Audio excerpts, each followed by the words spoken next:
Alors, on croit souvent que le mouvement, bon, c'est simple, on voit bien quand quelque chose bouge, mais quand on regarde les documents qu'on a là, Oui, on voit que décrire ça précisément, ben, c'est pas si évident.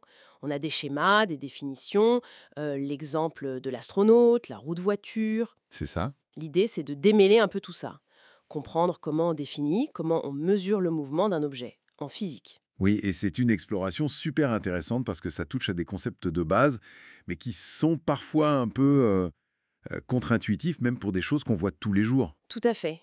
Et ces documents, ils nous poussent à voir ça autrement. Exactement. Bon, alors, un des premiers points qui saute aux yeux, c'est que le mouvement, finalement, c'est relatif. L'exemple de l'astronaute m'a vraiment interpellée. Ah ouais, Ben oui, depuis la Terre, il file à toute vitesse. Mais lui, dans sa fusée, il peut avoir l'impression d'être immobile. C'est étrange, non? c'est exactement ça, le cœur du problème. Enfin, du concept. Le référentiel. Pour dire qu'un objet bouge, il faut toujours dire par rapport à quoi. D'accord. L'astronaute est immobile par rapport à la fusée, mais en mouvement et rapide par rapport à la Terre. Il faut choisir son camp, en quelque sorte. Voilà. Ce choix du référentiel, il est essentiel. Ça change toute la description. Le mouvement, ce n'est pas absolu. Ça dépend de qui regarde. Ok, je vois. Une fois qu'on a choisi ce référentiel, euh, il faut décrire le chemin. Les sources parlent de trajectoire. Précisément, la trajectoire, c'est en gros la trace, l'ensemble des positions par lesquelles passe l'objet, Mhm. et les documents montrent bien qu'il y en a plusieurs types. Rectiligne, comme un dragster, Qui va tout droit. c'est ça.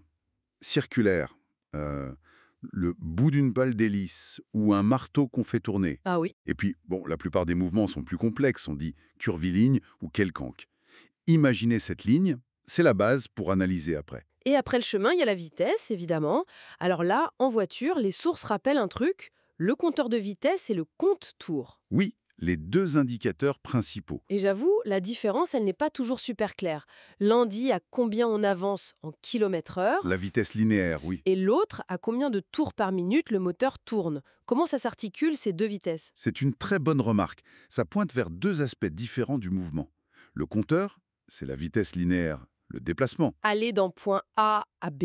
exactement, en kilomètres heure. Le contour, lui, c'est la vitesse de rotation. Ça tourne sur place, autour d'un axe, en tours par minute. D'accord, translation et rotation. Voilà, deux grandeurs distinctes. La vitesse linéaire, c'est v égale dt, la distance sur le temps. Pour la rotation, on parle plutôt de fréquence f, en tours par seconde, ou de période t, le temps pour faire un tour, avec t égale 1 sur f. Ok. Et si ça tourne vraiment très vite, une roue par exemple. Les documents soulèvent un problème pratique. Comment on mesure cette fréquence de rotation si c'est trop rapide pour l'œil? Ah, il y a une astuce apparemment. Oui, le stroboscope. C'est un appareil assez malin. Il émet des flashs de lumière très courts, à une fréquence qu'on peut régler. D'accord. Et l'idée, c'est de synchroniser ces flashs avec la rotation. Si la fréquence des flashs est exactement la même que celle de la roue, Ah, chaque flash va éclairer la roue pile dans la même position. elle paraît immobile. Exactement, elle semble figée. Et là, hop, on lit la fréquence sur le réglage du stroboscope. C'est une astuce visuelle géniale pour mesurer ce qui est trop rapide à voir. C'est fascinant comme technique. Et alors, le lien qu'on attendait, comment on passe de cette vitesse de rotation, les tours par seconde, Oui, à la vitesse linéaire, les mètres par seconde d'un point sur le bord de la roue? Il y a une formule dans les sources. oui, c'est la formule clé pour connecter les deux.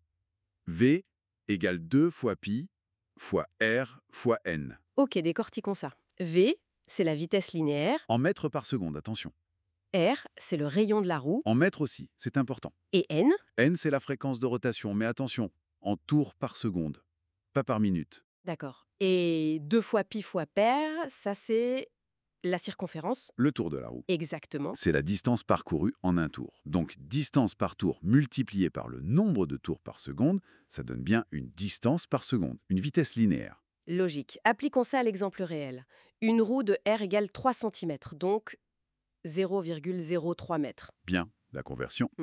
qui tourne à N égale 560 tours par minute. Première étape, convertir N en tours par seconde.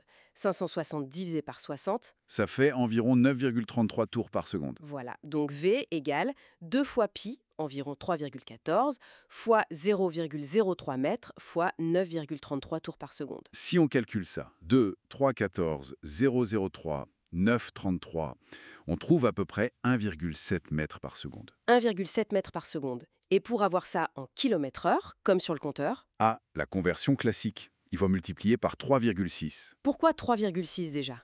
1 km, c'est 1000 mètres, et 1 heure, c'est 3600 secondes. Donc 1 mètre par seconde, c'est 3600 mètres en 3600 secondes, soit 3,6 km en 1 heure, 3,6 km heure. Ah oui, exact. Donc 1,7 mètres fois 3,6. Ça donne environ 6,2 km par heure. C'est pas très rapide pour une voiture, mais ça illustre le calcul. C'est clair. Donc, si on résume, pour bien parler d'un mouvement, il faut 1. Choisir un référentiel, Indispensable. 2. Décrire la trajectoire, Le chemin. et 3. Mesurer la vitesse, soit linéaire, soit de rotation. Et on a des outils comme le stroboscope et des formules pour relier tout ça. C'est exactement ça. C'est une combinaison de points de vue, de géométrie et de calcul. Chaque morceau compte. Bon, ça clarifie pas mal de choses, mais ça laisse une petite question en suspens pour réfléchir. Ah, Si tout dépend du référentiel, imaginons qu'on regarde une roue de voiture qui tourne. Sa vitesse de rotation, bon, elle est escalée, mais sa vitesse linéaire, est-ce qu'on l'aperçoit pareil si on est arrêté sur le trottoir ou si on est dans une autre voiture juste à côté qui roule à la même vitesse? excellente question. Qu'est-ce que ça dit, au fond, sur ce que signifie vraiment le mot vitesse?